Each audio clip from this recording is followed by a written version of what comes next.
Mulai nih, aku duluan. Iya. Assalamualaikum warahmatullahi wabarakatuh. Selamat pagi, salam sejahtera bagi kita semua.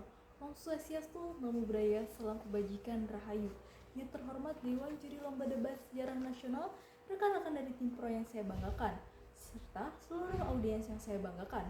Terima kasih kepada moderator dan catat waktu yang telah memberi saya kesempatan untuk menyampaikan pandangan sebagai pembicara pertama dari tim kontra. Sebelum saya menyampaikan gagasan sekaligus argumen untuk mosi ini, izinkan saya memperkenalkan tim saya terlebih dahulu.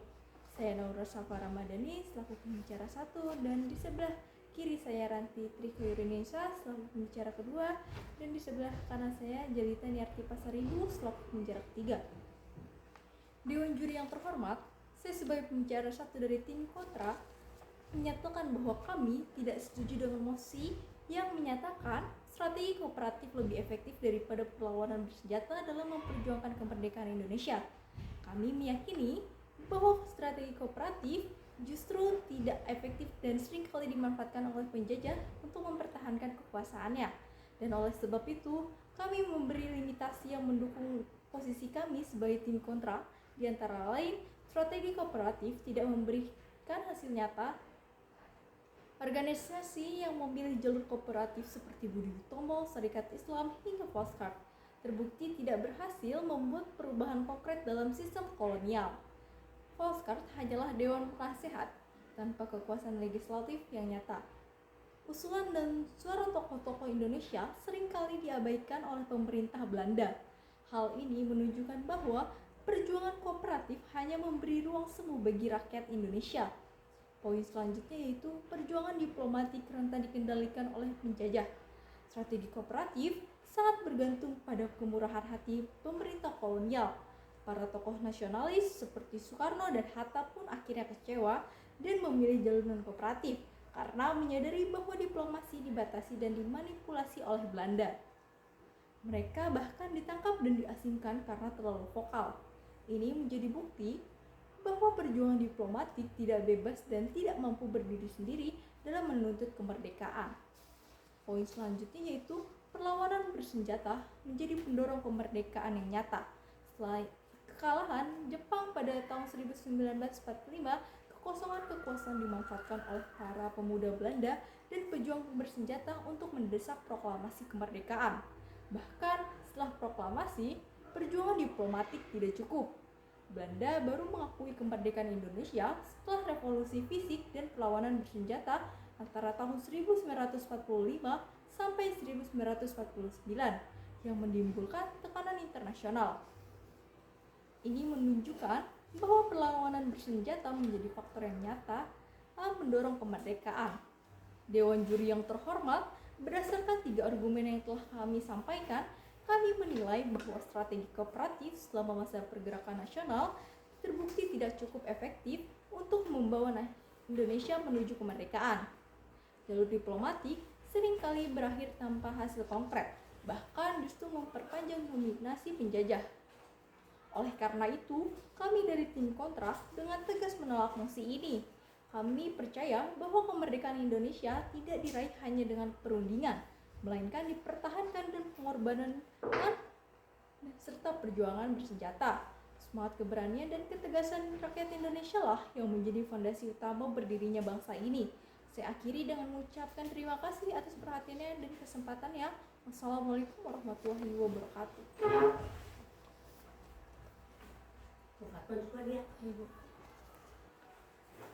Assalamualaikum warahmatullahi wabarakatuh. Salam sejahtera bagi kita semua. Om Swastiastu, Namo Buddhaya, salam kebajikan, rahayu. Sebelum itu, saya ucapkan terima kasih kepada Dewan Juri Penilai, moderator, dan panitia pencatat, serta seluruh panitia pelaksana. Dan juga tim pro dari SMA Muhammadiyah 1 Jakarta yang saya banggakan. Saya juga mengucapkan terima kasih kepada pembicara 1 atas argumen dasar yang diberikan. Saya, sebagai pembicara 2 dari tim kontra, akan melanjutkan pembahasan bahwa kami terhadap mosi kali ini sangat kontra. Kenapa demikian? Jika strategi kooperatif adalah salah satu cara lebih efektif daripada perlawanan bersenjata dalam memperjuangkan Indonesia untuk menghindari pertumpahan darahan, itu sangat tidak mungkin. Karena tanpa adanya perlawanan, tidak ada munculnya semangat kemerdekaan dalam peperangan. Sehingga perlawanan dapat menggembleng semangat kebangsaan serta persatuan di masyarakat dengan adanya aksi dan bukan kata-kata. Saya juga menyiapkan beberapa argumen dan bukti bahwa strategi kooperatif tidak efektif dalam masa memperjuangkan kemerdekaan Indonesia. 1. Volkswagen tidak memberikan kekuasaan nyata. Seperti yang dinyatakan kepada pembicara 1 bahwa strategi kooperatif tidak memberikan hasil nyata. Volkswagen tidak membuat hasil konkret dalam sistem kolonial. Petisi Sutarjo 1936 adalah usulan dari Sutarjo Karto Hadikusumo di Volkswagen yang meminta otonomi bagi Hindia Belanda dalam 10 tahun melalui cara damai dan bertahap tanpa mengancam posisi Belanda. Tetapi penolakan terhadap petisi Sutarjo menegaskan bahwa Belanda tidak bersedia memberikan perubahan yang berarti. Dewan Juri yang saya sanjung, argumen yang saya memberikan bukti bahwa strategi kooperatif tidak efektif dan malah membuat penjajah sadar dengan strategi perlawanan. Kedua, kerjasama dengan penjajah melemahkan semangat. Bentuk kerjasama antara tokoh lokal dengan penjajah, baik yang dipaksakan maupun bersifat strategis, justru sering berdampak negatif dan tidak untuk kemerdekaan yang menyeluruh. Salah satunya Budi Utomo yang fokus pada pendidikan dan kebudayaan dan tidak menuntut kemerdekaan secara tegas, sehingga kurang membangkitkan perlawanan rakyat secara luas. Kedua, sikap kooperatif Parinda yang dinilai melemahkan semangat rakyat karena lebih banyak berdiplomasi daripada melakukan perlawanan nyata.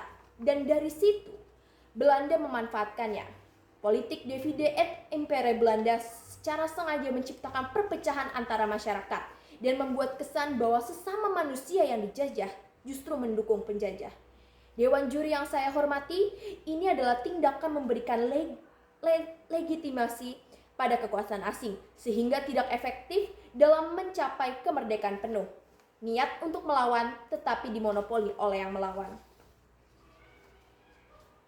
Ketiga, perpecahan internal dalam organisasi kooperatif.